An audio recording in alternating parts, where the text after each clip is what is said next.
커다란 배가 넓디 넓은 바다를 지나고 있었어요.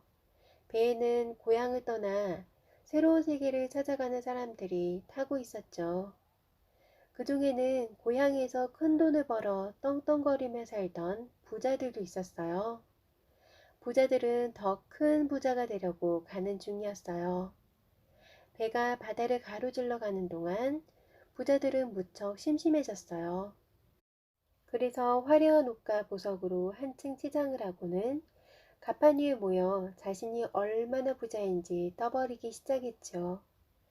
배가 볼록하게 나온 뚱뚱한 남자가 으스대며 말했어요. 나는 땅이 얼마나 많은지 하루 종일 걸어도 내 땅 밖을 벗어날 수가 없을 지경이었죠. 그 땅을 모두 팔아서 곡식과 옷감으로 바꾸어 가지고 가는 길이랍니다. 새로운 기척지에는 먹을 것과 입을 것이 부족할 테니 불티나게 팔리겠죠. 난 이제 곧 전보다 훨씬 더 큰 부자가 될 거예요. 그 옆에는 보석으로 치렁치렁 장식한 늙은 부인이 앉아 있었어요. 부인은 커다란 보석 반지 낀 손을 보란 듯이 들어올리며 말했어요. 뭐, 돈은 좀 버시겠네요. 하지만 나라면 무겁고 지저분하게 곡식이나 옷감을 떠메고 다니진 않겠어요. 난 전 재산을 보석으로 바꿨죠. 금과 은은 물론이고 사파이어, 루비, 심지어 다이아몬드까지 있답니다. 보석은 계속 값이 오르니 가지고만 있으면 돈을 몇 배나 더 많이 벌 거라고요. 이번엔 코수염을 기른 남자가 두툼한 지갑을 꺼내 보이며 자랑스럽게 이야기했어요. 보석도 물론 재산이죠. 하지만 뭐니 해도 돈이 최고랍니다. 언제 어디서든 먹을 것, 입을 것을 살 수 있고 원한다면 보석도 살 수 있죠. 난 재산을 모두 돈으로 바꾸어 가는 길이랍니다. 제 방엔 돈가방이 10개도 넘게 있죠. 부자들은 그렇게 자기 재산을 자랑하며 떠벌이고 있을 때 그 옆에는 아무 말 없이 이야기를 듣고 있는 사람이 있었어요. 그는 부자들과는 어울리지 않는 초라한 행색을 하고 있었죠. 코수염을 기른 남자가 그에게 물었어요. 이보시오, 당신은 무얼 하는 사람이요? 행생을 보아하니 부자는 아닌 듯한데. 그래, 당신은 새로운 땅에 무얼 가지고 가시오? 남자가 대답했어요. 저는 아이들을 가르치는 랍비입니다. 말씀을 들으니 여러분 모두 대단한 부자들이신 것 같군요. 하지만 저는 제가 가진 지식이 무엇과도 비교할 수 없는 가장 훌륭한 재산이라고 생각합니다. 그러니 그중 제가 가장 큰 부자죠. 다만 지금 제 재산을 보여줄 수 없는 것이 안타까울 뿐입니다. 보이지도 않고 만질 수도 없는 그까지 지식으로 뭘 할 수 있다고 큰 소리야? 아니, 다 낡아 빠진 옷이나 걸친 주제에 부자라고? 우리를 뭐로 보고 자기가 제일 부자라는 거야? 부자들은 화를 내며 자리를 떴어요. 라삐는 부자들의 비웃음에 아랑곳하지 않고 그저 미소를 지으며 뒷모습을 바라볼 뿐이었어요. 그 후 며칠이 지난 어느 날 큰 일이 벌어졌어요. 악명 높은 해적들이 쳐들어온 것이에요. 해적들은 배를 샅샅이 뒤져 부자들이 가지고 온 금, 은, 보석과 돈, 곡식과 비싼 옷감들을 하나도 남김없이 빼앗았어요. 배는 온통 아수라장이 되어서 부자들은 두려움에 벌벌 떨며 살려달라고 빌었어요. 불행 중 다행으로 해적들은 사람은 해치지 않고 물건들만 챙겨 달아났답니다. 배는 간신히 항구에 도착했어요. 하지만 의기양양하던 부자들은 선뜻 배에서 내리지 못했어요. 가진 재산을 모두 해적에게 빼앗겨 버렸으니 이제 무얼 해서 살 수 있을지 막막했거든요. 라삐는 부자들을 측은하게 바라보며 먼저 배에서 내렸어요. 라삐는 마을로 가 몇몇 어려운 아이들을 데려다가 가르치기 시작했어요. 그는 아는 것이 많았고 아이들을 아주 잘 가르쳤어요.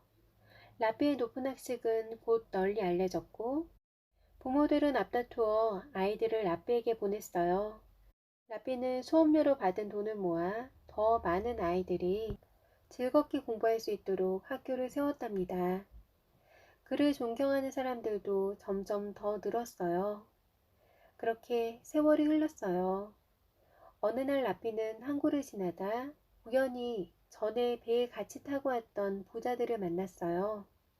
그들은 전부 부자였다고는 전혀 상상할 수 없을 정도로 초라한 얼굴로 항구에서 잔 심부름을 하고 있었어요. 그들 중 코수염을 기른 남자가 라페에게 말했어요. 아, 라페님 말이 맞았습니다.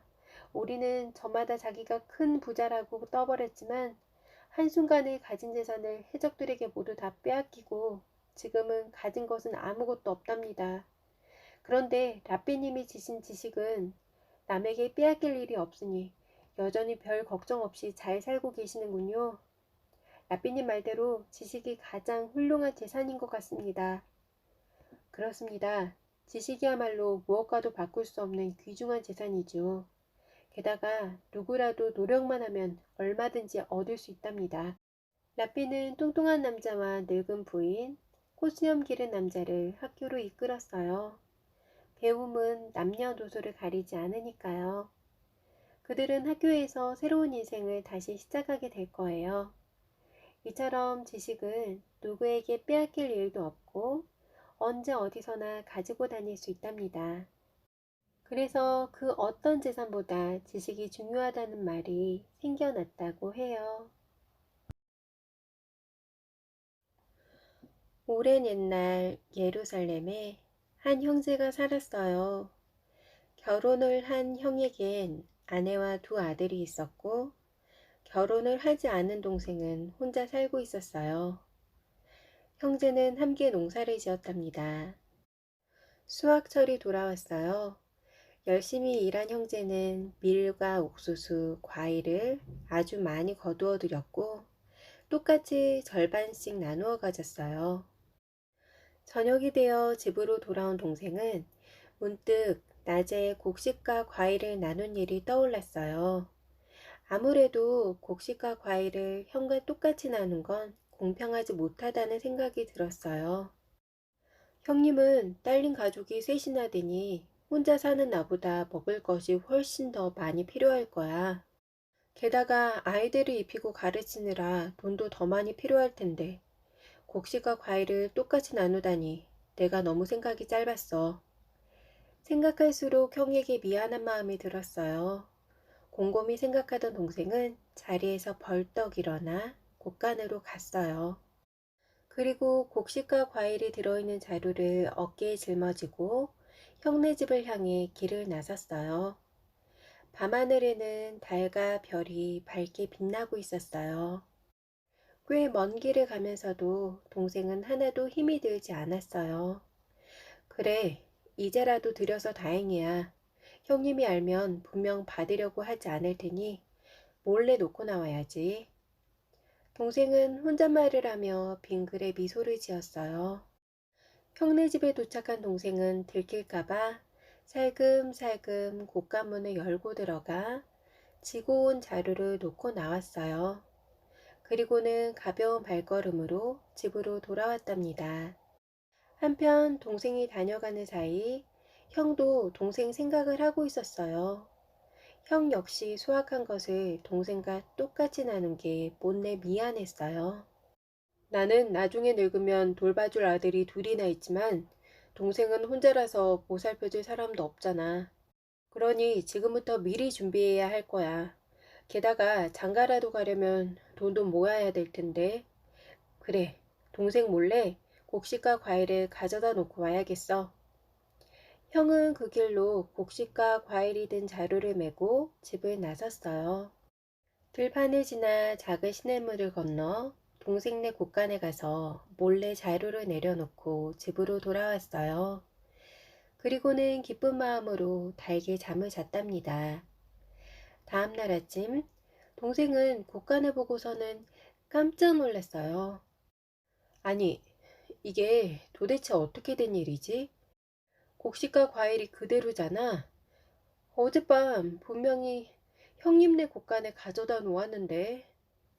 동생은 영문을 알 수 없어 어리둥절했어요. 그리고 그건 형도 마찬가지였어요. 내가 꿈을 꿨나? 분명히 동생네 곳간에 곡식과 과일을 가져다 놓았는데 너무 조금 가져다 놓은 거 아닌가? 그래, 오늘 밤에 좀 더 가져다 놓아야겠어. 형과 동생은 밤이 되기를 기다렸다가 다시 서로 곳간에 곡식 자루를 가져다 놓았어요. 하지만 다음날 아침이면 곳간이 채워져 있었지요. 이유를 몰랐던 형과 동생은 그렇게 하루, 이틀, 사흘 동안 같은 일을 되풀이했답니다. 그리고 사흘째 되던 밤이었어요. 그날도 동생은 곡식과 과일이 든 자루를 짊어지고 형네 곳간을 향해 걸어가고 있었어요. 달이 구름에 가려 주위는 온통 깜깜했고 별빛만 이따금 깜빡이고 있었어요. 마을과 멀리 떨어진 언덕이 다다르자 사람도 불빛도 보이지 않았어요. 그런데 저 만치에서 누군가가 걸어오는 것이었어요. 이렇게 늦은 시간에 누가 여기를 지나가는 걸까? 혹시 동생은 곡식자루를 노리는 도둑이 아닐까 걱정되어 잠시 걸음을 멈추고 유심히 살폈어요. 그 사람도 자기처럼 커다란 짐을 어깨에 메고 있었어요. 동생은 그의 얼굴을 좀 더 자세히 살피다가 그만 깜짝 놀랐어요. 그 사람은 다름 아닌 형이었어요. 형님, 이 밤중에 어딜 가세요?